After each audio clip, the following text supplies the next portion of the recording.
Hi there. I'm Debbie Goodrich, President and CEO of Flight Club Foundation, and this is the critical role parrots play in addressing global carbon crisis. Thank you very much for the City Congress 2025 for accepting our abstract about this very important topic where parrots can really help us address climate issues. What is global carbon crisis? Global carbon crisis is the anthropogenic overproduction of carbon dioxide and reduction of land-based carbon sinkability due to deforestation and urbanization.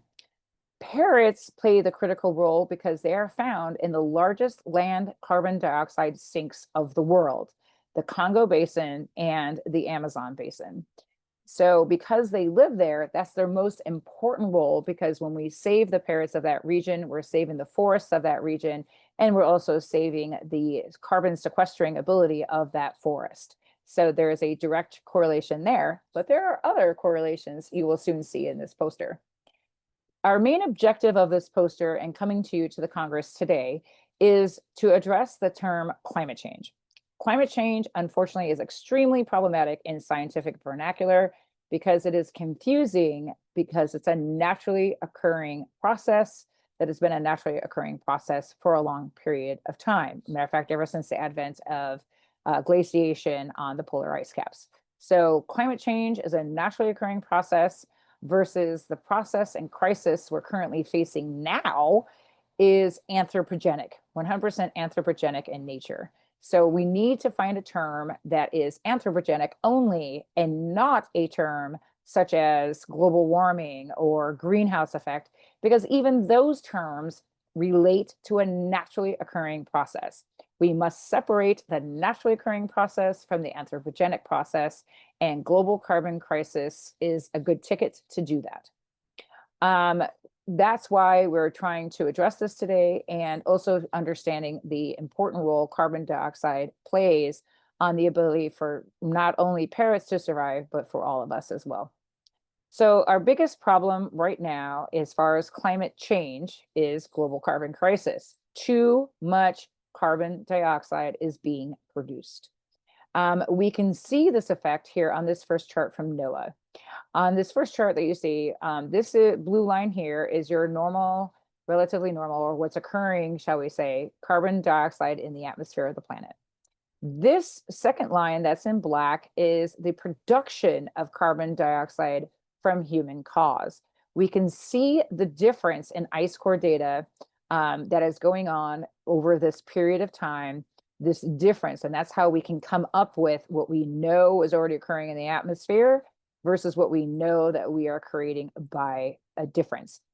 And the normal occurrence that we're staying relatively stable with increases that were planned that are here in our normal interglacial cycle. We are supposed to be increasing our carbon dioxide levels. It is a naturally occurring warming trend in the interglacial cycle that we're in right now. And you can see this natural interglacial cycle takes about 100,000 years or so to be accomplished.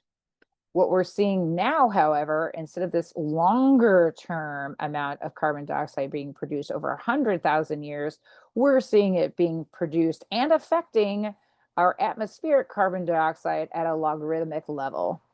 To the point where we haven't seen, according to ice core data in our interglacial cycles, despite major volcanic eruptions, we have not seen overall parts per million carbon dioxide dissolved in the atmosphere, according to ice core data, above 330 parts per million. This is where we are here, which is saying this right here.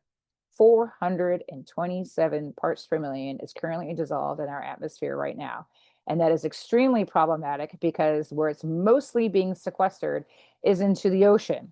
The ocean is the primary sequestering of carbon dioxide. When you sequester carbon dioxide, you decrease pH, or ocean acidification, which decreases the ability of phytoplankton to produce oxygen. Once we reach about 7.9 pH, phytoplankton can no longer produce the oxygen in our oceans. And that is the primary source of oxygen production of the entire planet. So we know that ocean acidification is a very critical problem. And we have reduced our overall pH of the ocean from 8.2 to 8.1 in a very short period of time because of this very high amount of carbon dioxide. Now, how are parrots tied to carbon dioxide? Well, number one, just over this interglacial period, including major volcanic events, supervolcanoes such as the Toba eruption, were massive in scale and nature, and very much affecting the diversity losses of many species of animals. And parrots were kind of included in that, but not to the degree of decline we're seeing now at 56% or higher in the overall order. Despite these major volcanic events, very, very minimal loss of the overall order was observed that we can see in our fossil records. And on top of that, we were seeing very little need to evolve in parrots over this time, which means that parrots are very adaptable despite these long and massive changes of climate that have occurred in the past. So is climate change a problem for a parrot? The answer is no. Is climate change a problem that we're having now?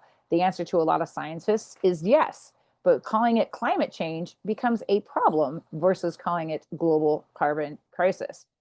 And that parrots are the ones that are helping us decide and separate the anthropogenic problem from the naturally occurring problem, especially given such a huge diversity loss that's happened even within this 19th century as well. And once more, reiterating that the majority of parrots live in the tropical forests, and CO2 land sink regions are the ones that are routinely targeted for deforestation, agriculture, and urbanization that we really must preserve versus doing that because of its primary ability to stabilize carbon dioxide on the planet as a part of that. So right now, as things stand, the amount of carbon dioxide in the Amazon basin in many areas is now emitting carbon dioxide versus absorbing carbon dioxide, which again is a part of a naturally occurring process. This has happened before in cascades. The question is, how are we going to get it back down again? And that is where we're going to discuss a little bit more on this interglacial cycle. All right, so global carbon crisis is destruction of land sinks, forests, highest land carbon dioxide sinks, specifically right here on the equatorial belt between the Tropics of Cancer and the Tropic of Capricorn is where the biggest carbon dioxide sinks are because of the way the planet is hit with the sun in this region, and also because of the lack of ice in this region being able to sequester carbon dioxide. This includes the oceanic sequestering as well as land sequestering.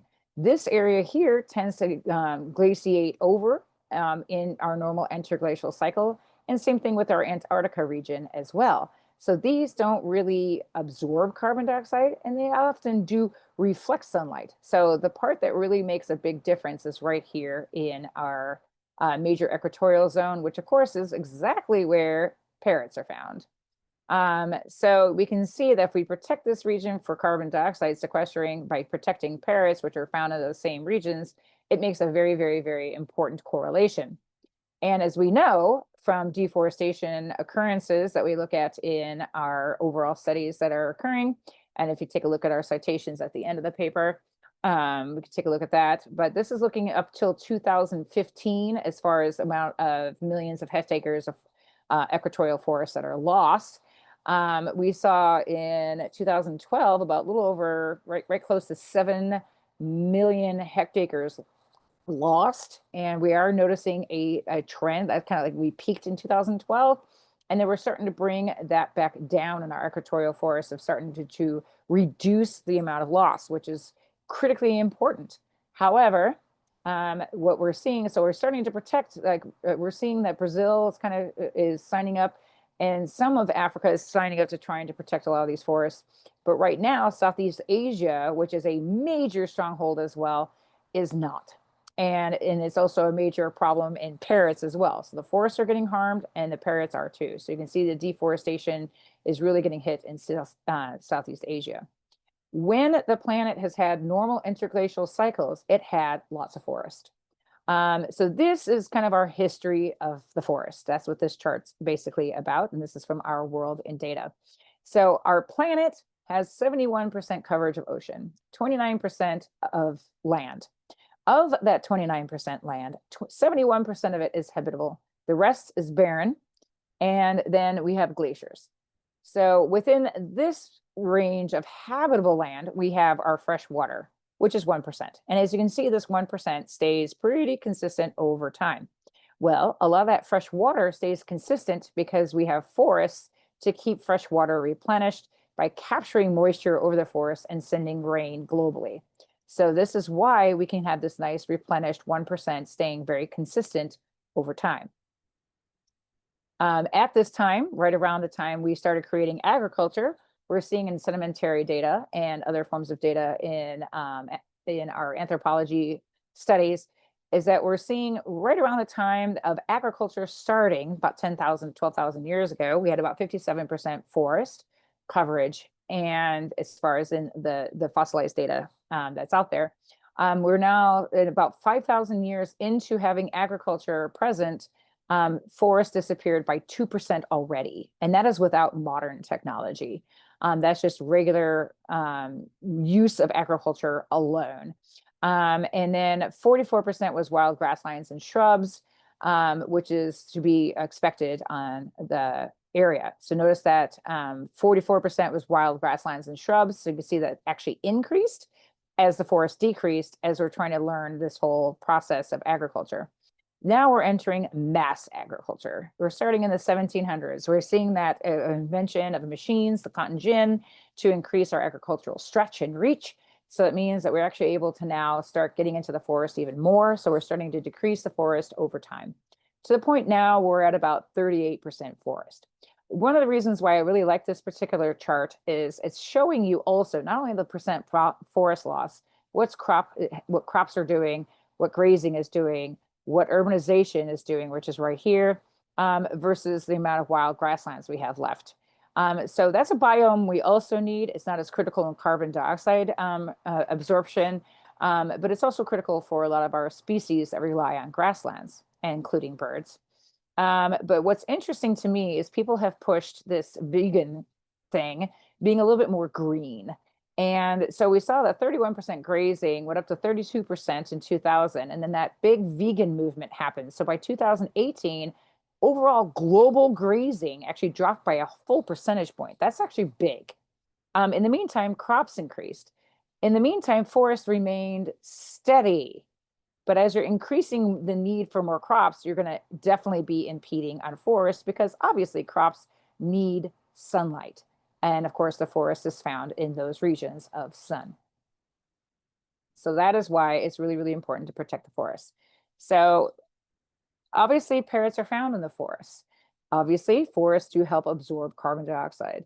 So now we're going to go on the emissions side. We're looking at sinkability, why parrots are there. Now we're looking on the production side and how it's affected us, affected the planet in our anthropogenic nature that we have. So one of the things I've noticed in overall carbon dioxide emissions is that people almost always, or it seems to be like legislation and things like that, and mainstream media are always targeting transportation. We need to have vehicles that are EVs, et cetera, to try to reduce our overall anthropogenic CO2. That's not the primary problem. So here you can see pretty clearly energy production, overall energy production, energy use is a big problem. 73.2% of energy use is creating CO2. Only a little bit here, we're seeing what, 18.4% for agriculture. So the effect of CO2 production in agriculture is only about 16.2, or sorry, 18.4 there.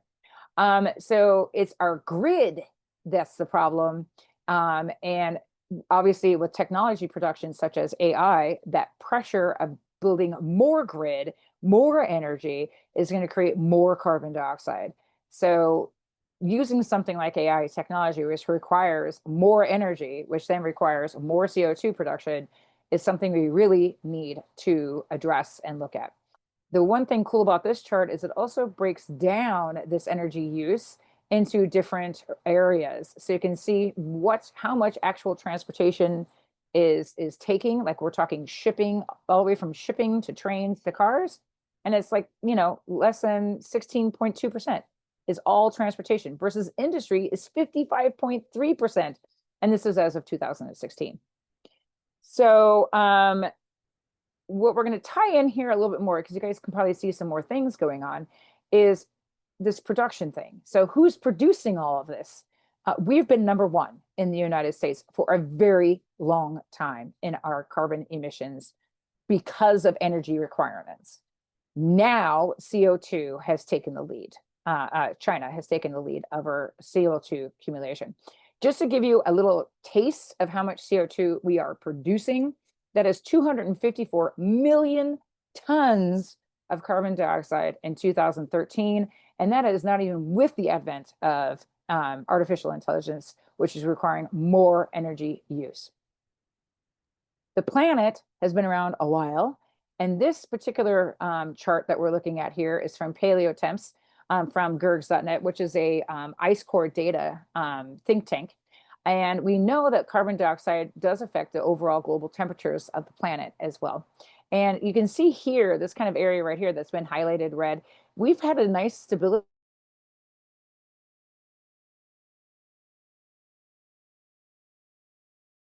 Parrots, the modern parrot, evolved somewhere right around here at about 24 million years ago. And you can see natural climate change process, including major spikes from volcanic activity as well. They have been here through all of that climate change and have not needed a change in evolution. And they've lost very, very minimal diversity over that period of time until just this really teeny tiny spot of time within the past 5,000 years where collapses have been instrumental. So when we say major volcanic events, just to give you a picture of what that might look like, the Yellowstone Lava Creek event happened 640,000 years ago, and that covered up in magma. This is not ash, we're going to say ash bed. This is actually kind of a magma ash bed because the ash actually traveled globally. But the main magma and that came out of that supervolcanic event out of Yellowstone was 1,000 kilometers cubed in size of its magma ejection. So that's massive in scale. Toba, you take that and multiply how much of the United States was covered in magma, and you double it only 74,000 years ago, which is where that spike you see right there. That makes total sense that that spike in overall carbon dioxide and that spike in temperature would also occur, which also caused a precipitous drop right afterwards, which makes sense because of that ash coverage over the whole planet. It took us a while to kind of get back out of that massive event, which is like the largest event we've ever seen volcanically. It's taken us a while to get out of that back into our stability that we're seeing here. So we know that these natural cycles occur. They're called Milankovitch cycles. And what it's based on is how the planet is moving through its orbit around the sun and as it's going through space. When you have more water, you have a higher density. When you have more ice, you have a lower density, which causes a orbital wobble. There's also an axial precession wobble that's about 26,000 years that also affects the climate and how the temperatures of the planet change. And there's also a change in its obliquity, and that's its angle towards the sun every 41,000 years. We've seen these through calculations, is how this gentleman came up with it. This scientist that was a mathematician is who saw, because he was investigating how it is that we have ice ages. And he was calculating it and indicating through calculations at the time with that. Now we have ice core data to prove his calculations are exactly spot on. So the current Milankovitch cycle with sun exposure on the planet and position of the planet orbit from the sun is supposed to have the troposphere, which is the main atmosphere that we're at, in a cooling state. Instead, our artificial CO2 production is warming our troposphere. The carbon dioxide is the primary feedback system in Milankovitch cycles. So don't forget, CO2 is the feedback system, not methane, not any other process. It's mostly CO2. So again, going back to parrots, the one thing I'm noting here is by World Parrot Trust is that parrots have been in urban care About 50 million parrots are there. Why does that matter? It matters because of the critical role they play living in urban environments as well. So, number one reason why parrots play a critical role addressing global carbon crisis is because they live where the largest land sinks for carbon dioxide are. They address the carbon dioxide land sink loss versus ignoring that loss that climate change tends to do.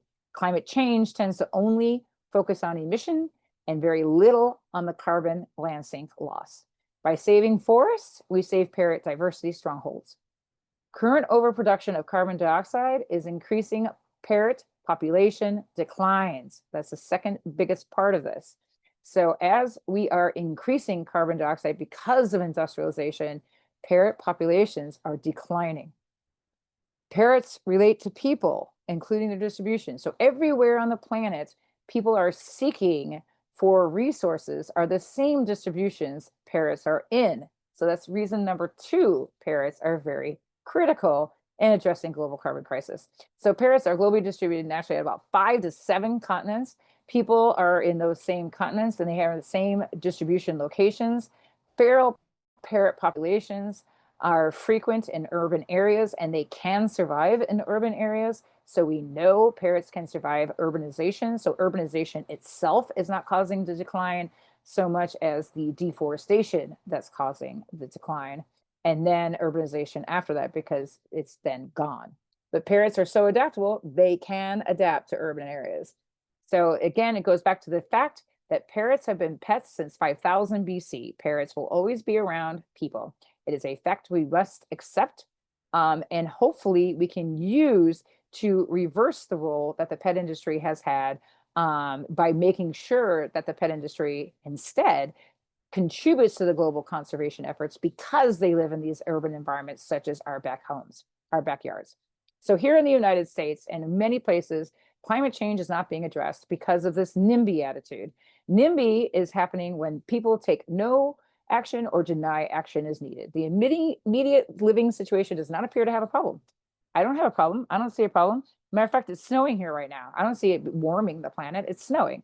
So you hear that a lot. And that is called NIMBY, not in my backyard.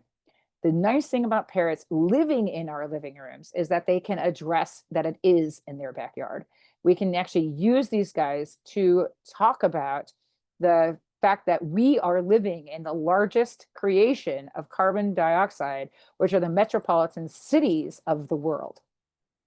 And so we have noticed a very critical element that parrots do provide, and that is that avian-human bond. So when people care about parrots, they then typically also are the largest advocates and also the largest funders to all these conservation programs that are here at the Congress today. So a lot of the funding that we see in our conservation work is a lot of times because of people who have experienced parrots firsthand and are now major advocates because they have experienced them. Remembering the whole time that parrots have survived major climate crises, but are not surviving this one. So this is a thing that human history has not even seen such a massive volcanic event that these guys have survived. So this tells us if parrots can survive massive climate change, the climate change we're in is survivable if we do something about it versus thinking we're in learned helplessness and we can do nothing. Parrots teach us we can do something, we can survive, and we have to do something and change our behavior. So anthropogenic diversity loss in birds, human caused, humans causing diversity loss in birds is the #1 cause of bird extinction versus any other natural process over historic time. That's a big deal. The last part of this big deal on this piece to show you guys why parrots play such a critical role addressing global carbon change could be this. This is a proposal. Global parrot diversity decline might be or could be an indicator for global human fertility decline that is currently occurring. A lot of people don't know. They hear that birth rates are declining and they think it's because of choices. Actual fertility rates in humans are declining. And maybe we can tie parrot diversity loss with human fertility loss because of resource loss. So that's why it's really important to support global carbon global carbon crisis as our new term to use scientifically, and understand how it is that parrots play such a critical role. Thank you so much for letting me discuss this, and thank you for helping us saving the world one parrot at a time. Here is our literature, and if you guys want a copy of our literature, we will be happy to send all those copies to you. And I hope you guys have enjoyed the wonderful City Congress 2025.